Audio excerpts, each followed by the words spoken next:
আজকাল ইন্ডিয়াতে বেটি পড়াও বেটি বাঁচাও যেটা বলা হয়, তো অ্যাকচুয়ালি আমাদের এখানে একজনের হয়েছিল, মানে এরকম ঘটনা প্রায় হয়ে থাকে ইন্ডিয়াতে, যে মেয়েকে বিয়ে দিয়ে শ্বশুরবাড়ি পাঠিয়ে দেয়। সে মেয়ে সিএ বা আইপিএস অফিসার হলো, তারপরে শ্বশুরবাড়ি পাঠিয়ে দিল।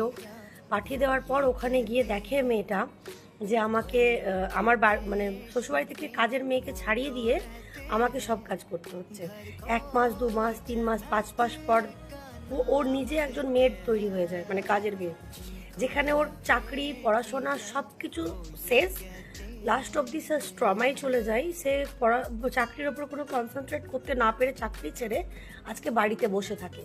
তাই সবার আগে এটা প্রতিশ্রুতি নেওয়া উচিত বিয়ে দেওয়ার আগে, যে মেয়েকে আমি চাকরি করাবো, পড়াবো, দেন তারপরে ও বিয়ের পরে গিয়ে সংসার করবে বা সামথিং এলস।